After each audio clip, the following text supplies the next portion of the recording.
Hello guys, कैसे हैं guys. Guys, औलाद पालो पर उम्मीद नहीं। तो गाइस, माँ बाबूजी और उनके 3 औलादें होती हैं, 2 बेटा और एक बेटी। अब समय के साथ साथ बच्चे बड़े होते हैं और माँ बाबूजी बुज़र्ग हो जाते हैं।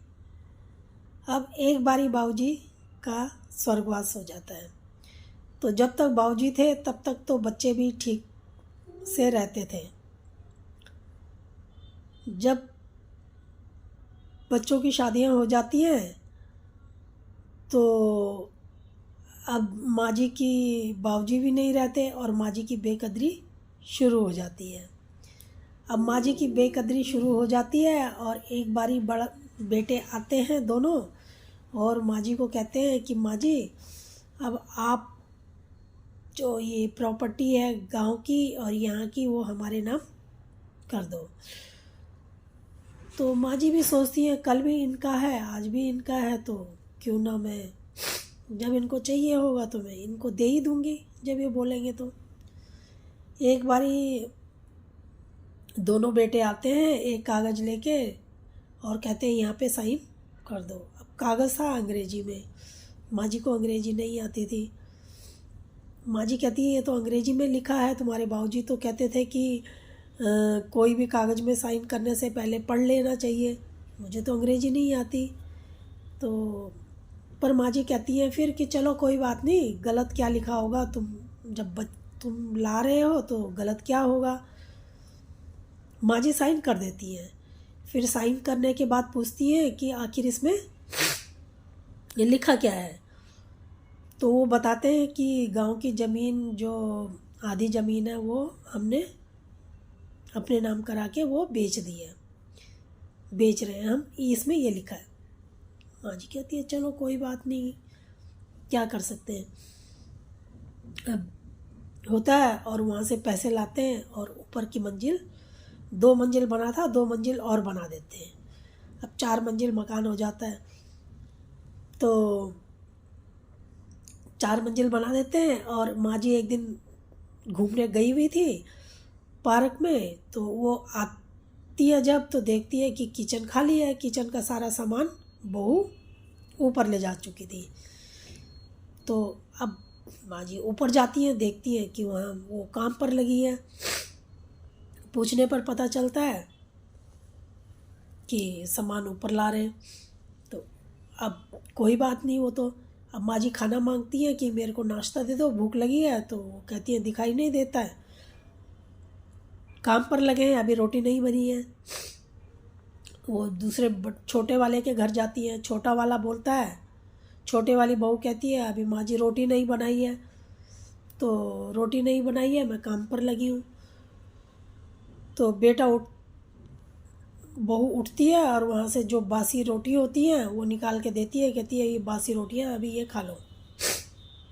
माँ जी उन्हीं रोटियों को ले जाती है और नीचे आ जाती हैं और खाने लगती हैं। इतने में उनकी बेटी का फ़ोन आता है।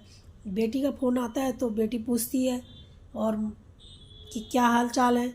तो माँ कहती है कि बिल्कुल ठीक है बेटा, और मैं अभी खाना खा रही हूँ तो तुमसे फिर बाद में बात करती हूँ। तो फ़ोन काट देती हैं। अब बेटी कुछ डाउट होता है कि फ़ोन क्यों काटा। वो 2-4 वो क्या होता है कि 2-4 दिन बाद अपने पति को लेके वहाँ पहुँच जाती है। जब पति को लेके पहुँचती है देखती है कि माँ ब्रेड खा रही है। माँ ब्रेड खा रही है। अब जब माँ ब्रेड खा रही थी तो उन्होंने देख लिया, माँ छुपाने लगती है। तो बेटी बोलती है माँ छुपा मत, जब फ़ोन किया था मैं तो तभी समझ गई थी कि कुछ गड़बड़ है। तो फिर माँ बताती है सारी बात कि बेटा ऐसे ऐसे।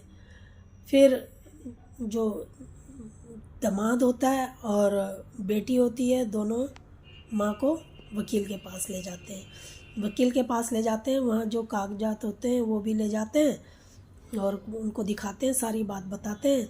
तो वकील तो कहते हैं कि सही है, अभी सारी प्रॉपर्टी तुम्हारे नाम है, अभी तुम्हें तो कोई परेशान होने की कोई ज़रूरत नहीं है, और तुम चाहो तो उनको दे सकती हो, और जब तक ना चाहो तो तुम्हारे पास है ही, तो अभी तुम अपने पास रख सकती हो। अब वो घर आते हैं। अब माँ जी थोड़ा खुश होती है। अब माँ जी क्या करती है कि उन आ जाती है, तो जो उनकी सहेली होती है माँ जी की, वो भी आ जाती है। अब आती है तो माँ जी के लिए नीचे बंदोबस्त करके चली जाती है, काम वाली रख के चली जाती है, जो उनको खाना पीना, उनके कपड़े धोना, झाड़ू पोछा करना, ये सब कर जाती है। और अब माँ जी आराम से नीचे रहने लगती हैं। ये देखकर बड़े बेटा और छोटा बेटा सोचते हैं ये क्या हो गया।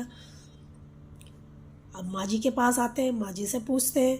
माँ जी कहती है कि बेटा अब मैं सब समझ गई हूँ, मुझे सब पता चल गया है, और तुम लोग क्यों ऐसा कर रहे हो, पर बेटा अभी सब कुछ मेरे हाथ में है, और मैं अपने को अपने आप देख सकती हूँ अभी, और अभी तुम्हारे मेरे को ज़रूरत नहीं है रोटी की, और तुम अभी ठीक है मैं खा लूँगी, तुम मेरी चिंता मत करो। जब बच्चों को पता चलता है कि माँ जी अब सब समझ चुकी हैं और अब ये काबू में नहीं आने वाली, तो वो फिर माता जी से अपनी माफ़ी मांगते हैं और कहते हैं कि हमें माफ़ कर दो, हमने तुम्हारे साथ गलत किया, गलत सोचा, अब ऐसा नहीं सोचेंगे, ऐसा नहीं करेंगे। तो माँ जी कहती हैं कि कोई बात नहीं, तुमने जो सोचा जो करा कोई बात नहीं है, लेकिन अब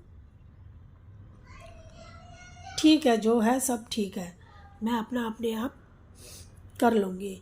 फिर माँ जी क्या करती हैं कि उस वसीयत को चेंज कराती हैं, और उनको ऊपर वाला, बच्चों को जो है ऊपर वाला मंजिल दे देती हैं कि तुम इसमें रहो, और बीच वाला किराए में चढ़ा देती हैं, और नीचे खुद रहने लगती हैं, और जो प्रॉपर्टी होती है वो अपने पास ही रखती हैं, उनको नहीं देती हैं। तो इस तरीके से उनको सबक सिखाती हैं। तो हमें औलाद तो ज़रूर पालनी चाहिए, लेकिन उन पर निर्भर नहीं रहना चाहिए, क्योंकि निर्भर रहेंगे तो कल को धोखा भी खा सकते हैं, इसलिए हमें सतर्क रहना चाहिए। तो अगर गाइस ये कहानी कैसी लगी, अगर अच्छी लगी हो तो लाइक और शेयर सब्सक्राइब भी